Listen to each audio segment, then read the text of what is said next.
Arun, stand బైలో ఉండండి. ఎప్పుడైనా సరే వాళ్ళు పిలవచ్చు.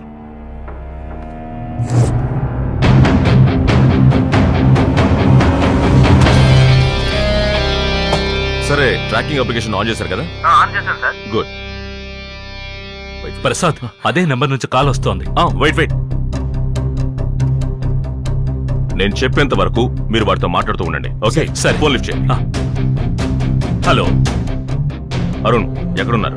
వాడి దగ్గరికి వస్తున్నాం సార్. మాట్లాడుతూ ఉండండి. అరుణ్, ఇప్పుడు ఎక్కడున్నారు? సార్ 300 మీటర్ల దూరంలో ఉన్నాం sir. Follow the track. Phone cut చేయకుండా మాట్లాడుతూ ఉండండి. ఒక అతను పీసీఓలో మాట్లాడుతున్నాడు సార్. పీసీఓనే కదా, కట్ చేసిన వరకు అక్కడే ఉండండి. ఏమడిగాడు నాన్న? తాను డబ్బేమీ అడగలేదు ప్రసాద్, కానీ సంబంధమే లేకుండా ఏదో డివిడి ఉందంటున్నాడు. డివిడియా? ఈ పెళ్లే జరగదని బెదిరిస్తున్నాడు. అలా అన్నాడు. నానా, మీరు దేనికి దిగులు పడకండి. మన వాళ్ళందరూ చుట్టుముట్టారు. ఈ రోజు రాత్రి కల్లా వాడు మీ కాళ్ళ దగ్గర ఉంటాడు. You better catch him.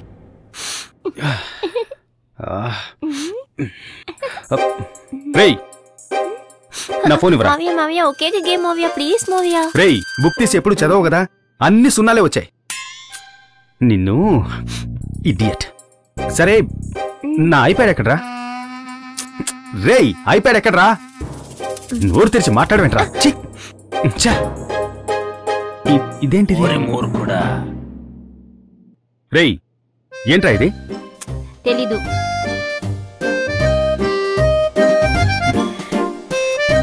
ఆమె వస్తువులు ఎక్కడ రాచినా పసిగట్టేస్తున్నాడే. అవును, దీన్నెందుకు ఇలా పట్టి చూస్తున్నావు? ఇంతకు ముందు ఇలాంటి దాన్ని ఎక్కడ చూడలేదా ఏంటి? చెద్దీలు పరిశోధన చేస్తున్నావా ఏంటి?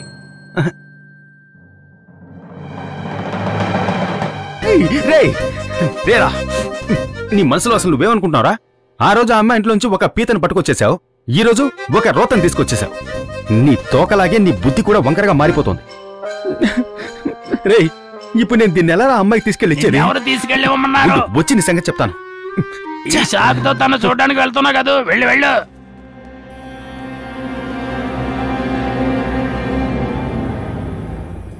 అరుణ్ సార్, వాడు ఎత్తుకురండి. Sure. But I want him live.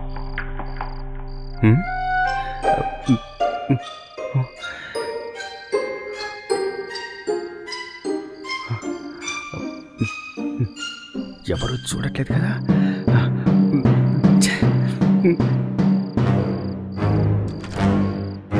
అయ్యో, దొరికిపోయావరా. Shame puppy shame. చూసేసింది.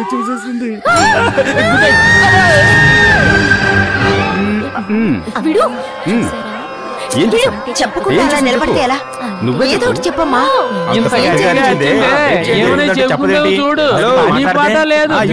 వినండి.